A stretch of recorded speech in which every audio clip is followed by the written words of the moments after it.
Welcome everyone to the Paladin Archives. My name is Mason Cren, and today I have a special treat for you. A bonus episode, if you will.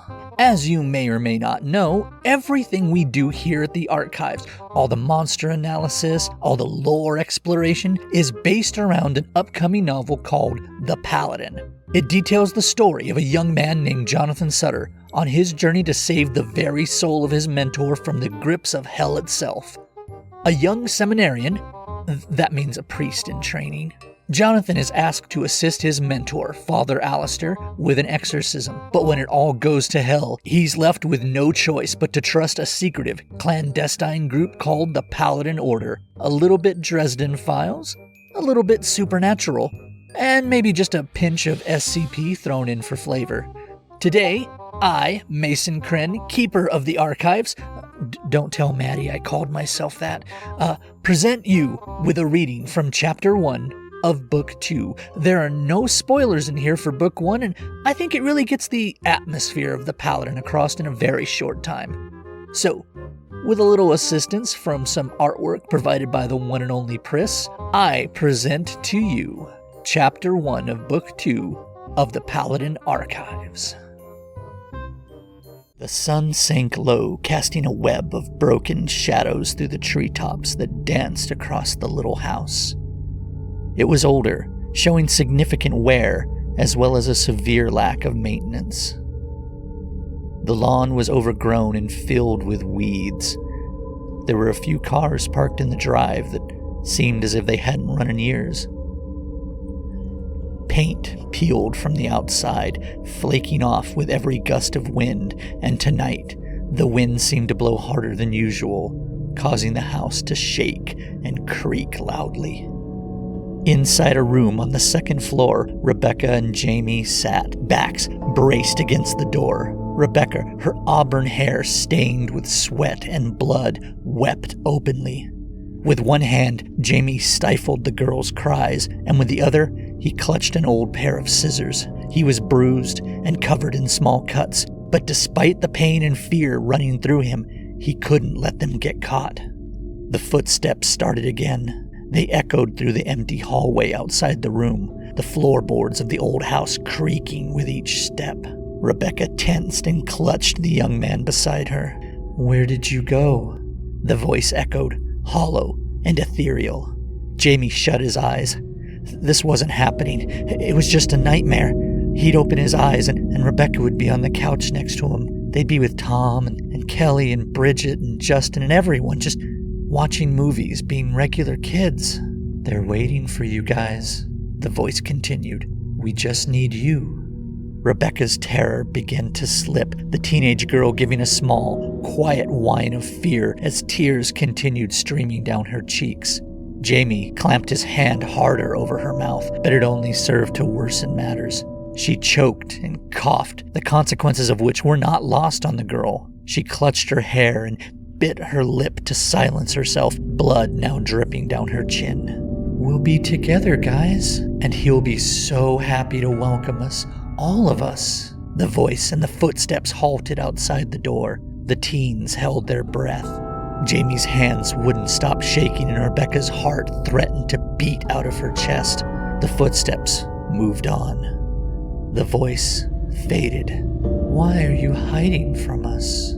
Jamie dared to open his eyes. Rebecca's face was a terrible mesh of blood, tears, and dirt. He looked across the room at the window. If they could reach it, maybe they could escape. Could they survive the drop? Would he find them if they did? Would they need to break the glass? Before Jamie could come to a solid answer, Rebecca buried her face into his chest. I don't want to die," she sobbed quietly. It's going to be fine," Jamie whispered. We'll get to the window, get to the road, and then..." Rebecca shrieked as the door above the pair splintered open and a hand jabbed through. It was dirty and covered in blood, both dried and fresh, with new gouges from the wooden door. Rebecca scurried across the room as Jamie fought back, stabbing the scissors at his attacker. The twin blades sank through the palm of his aggressor, but did nothing. The impaled hand clutched his arm and dragged it back through the hole, slamming Jamie's face into the splintered wood over and over. Rebecca pried at the jammed window, turning to see Jamie's limp body hit the floor. A moment later, she could hear the thud of the metal scissors dropping and the bloody hand reaching back through. As he unlocked the door, she pounded on the window. The thick glass held against her terrified attacks. She turned. The door opened. Julius stood there, his eyes black with tendril-like webbing that marked his face like tears of pitch. There, hanging from his neck, with a glowing, soft, eerie light, was the pendant. With a scream, Rebecca hurled herself at the window, the glass pane finally giving way. Shards tore along her arms and legs as she tumbled through, uncertain of where she'd land. But she never did. She hung, suspended in the air as the bloody hand gripped her ankle, dragging her back inside. "It's okay, Rebecca," he said quietly. "We're all going to go. Together." When she opened her eyes, Rebecca was in the parlor. The room seemed to drift and spin until she realized that it was her, suspended from the rafters that was drifting. Beside her, all hung from the rafters as well, were the rest of her friends. Rational thought was now gone. She couldn't run. She couldn't fight. She couldn't hide. She could only weep. Julius appeared before her, lifting her chin as if to inspect his prize. In his other hand, he clutched a long kitchen knife. He turned her, letting her see the room around her. "Look, it's almost ready, Rebecca. It took so long, but now we're almost ready." Beneath her and each of her friends were bowls, some metal, some plastic, apparently whatever Julius could find. The walls were lined with strange symbols, in which he could only guess was his blood. Candles were lit and seemed to glow with a strange blue aura. He gently grazed the edge of the blade against Rebecca's cheek. "You should be happy. We'll be the first to see his new kingdom, Rebecca. I know you and Jamie are... well, I suppose that doesn't matter. All of us, you, me, even Jamie, will be together, and we'll be the first to witness his new paradise." Why are you doing this?" Rebecca wept. "For us. For all of us. Our master, he loves us. He knows the pain we're suffering on this mortal plane," came the cold, hollow voice of Julius, "and he can end our suffering." "Please," she wept. Let me go." "Don't worry, Rebecca." He pressed his cheek against hers. "It'll be over soon." He pulled the knife away and stepped back, appraising the girl one last time. He placed his hand softly and solemnly on the medallion. Then a loud crack echoed in the air and Julius stiffened, dropping the knife before collapsing to the floor. Sorry. Meant to be here earlier, but the damn GPS." Rebecca looked up to see a man in a cassock standing several feet away, a taser in his hand. "Everything's gonna be fine. Jonathan! I'm coming! The young paladin cried, racing to his mentor's side. He raised his cell phone, tapping the screen several times. "Well? Yeah, that's it. I mean, it's blue. Good. Where's the gel?" "The what?" Jonathan asked. "The blue gel." "Oh, in the car." "Why is it in the car? I need it here." "Well, you said to bring it in when you told me to." "Well, I'm telling you to now. Go get the gel." Jonathan nodded and rushed back to the front door, leaving Regan with the hanging teens. Several had now come to and were watching with confusion and fear. "Everything's fine, kids," he said, raising his hands. Julius sat up with a loud growl. "Heathens, I will purge this land." Regan clicked the trigger on his taser and the young man tensed up once more before collapsing. "Yeah, just relax for now, okay?" He looked at the horrified faces of the teens around him. He's gonna be fine, promise. Just taking a little nap."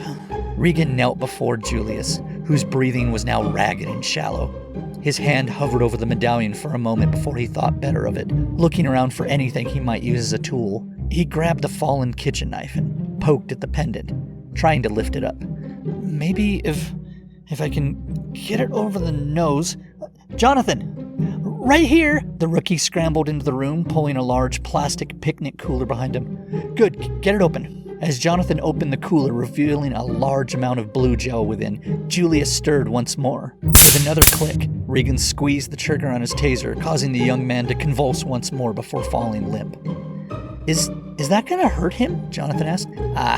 I wouldn't worry about it. He's a young buck like you. You guys bounce back from this stuff real easy, Regan replied, hooking the medallion once more and managing to snake it over the young man's nose. Got it! Jonathan slid out of the way as Regan dropped the medallion into the gel. Steam rose from the cooler and the entire container began to shake.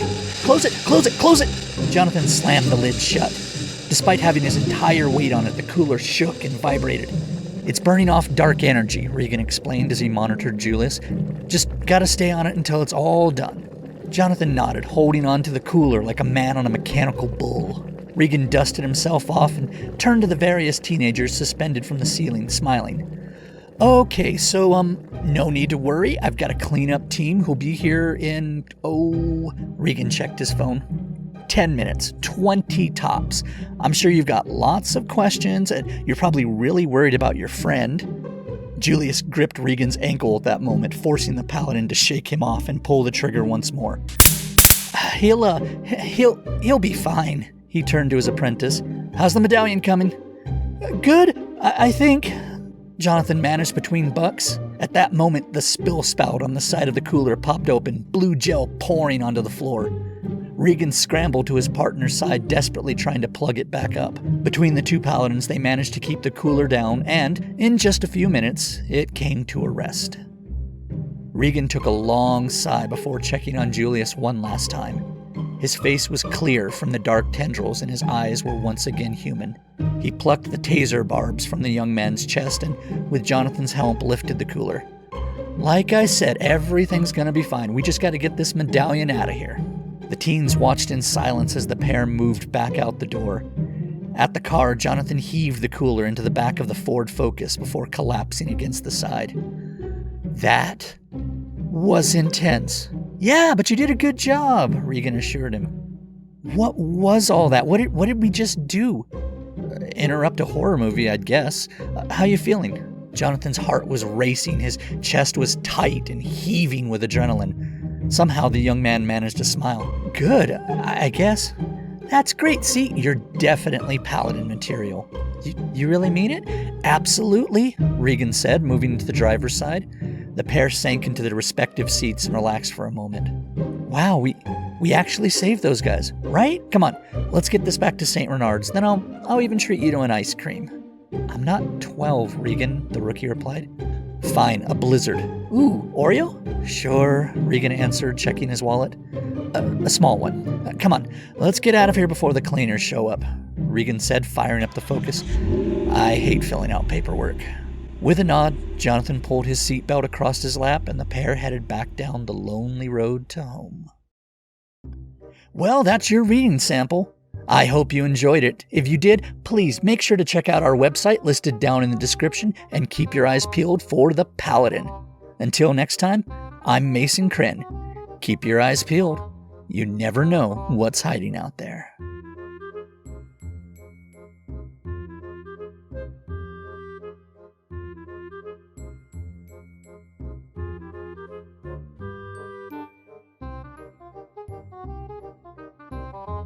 Oh, wow, Cren, you sure are cool for a Mason. Are you kidding, Jonathan? He's even cooler than a rockstar paladin like me. Oh, stop it, guys. I'm just a humble archivist.